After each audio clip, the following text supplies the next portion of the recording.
We're talking about gender inequality or racism or queer rights or indigenous rights or animal rights. We're talking about the fight against injustice.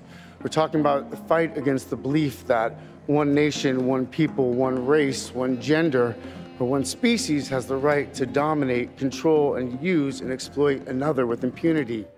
Qu'importe ce que l'on pense de l'antispécisme. Qu'importe ce que l'on pense de 269 Libération Animale, de cette organisation, de ses méthodes. Cela n'a aucune importance. La vie d'un individu est en jeu. La vie d'un individu capable de ressentir aussi bien la souffrance que la joie. La vie d'un individu capable de mener une vie propre pour ses intérêts propres. Il s'appelle Rambo. Il y a 4 ans, il échappait au couteau pour mener une existence au sanctuaire. Une terre où il n'était plus quelque chose, mais quelqu'un. Aujourd'hui, c'est l'État qui le menace et entend le condamner à mort. Sentence qui ne relève d'aucun motif ni sanitaire ni sécuritaire, mais de la simple vengeance envers un mouvement de justice sociale pour les animaux non humains qui remet en cause le système actuel. Les moyens de réprimer ce mouvement sont divers et déjà mis en place, mais à présent il a un nom, un visage. Il s'agit de Rambo. Rambo était recueilli au sanctuaire de l'association 269 Libération Animale le 10 janvier 2016, alors qu'il n'était âgé que de quelques mois. Un éleveur l'avait vendu illégalement, c'est-à-dire sans papier, à une de ses connaissances qui voulait l'engraisser puis l'abattre. Mais un proche de cette personne l'a sauvé, exfiltré, caché, puis Rambo a trouvé refuge au sanctuaire de l'association. Le problème, c'est que Rambo n'a pas de papier d'identification pourtant exigé par l'État, et ce non pas à cause de l'association 269 Libération Animale, mais à cause de l'éleveur qui a exploité sa mère et qui n'a jamais déclaré la naissance de Rambo comme la loi l'y oblige.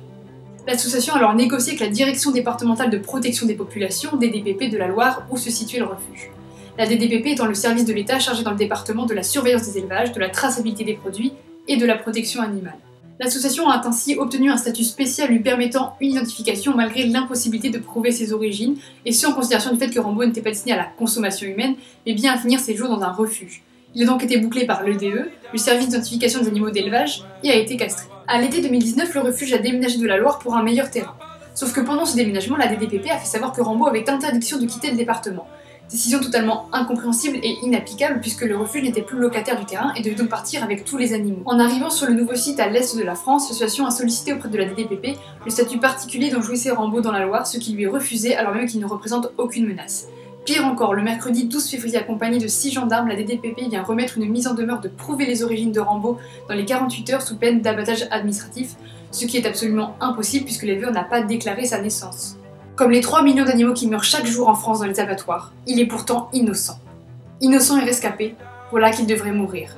Il en est hors de question. Rambo a besoin de notre soutien. Pour cela, nous pouvons dans un premier temps écrire en masse à la DDPP du 54 pour signifier notre indignation face à cette décision injuste, sans menace ni insulte, sinon nos messages ne seront pas pris en compte. Tous les contacts sont en barre d'infos. N'hésitez pas à partager et en parler autour de vous. Il en va de la vie d'un innocent.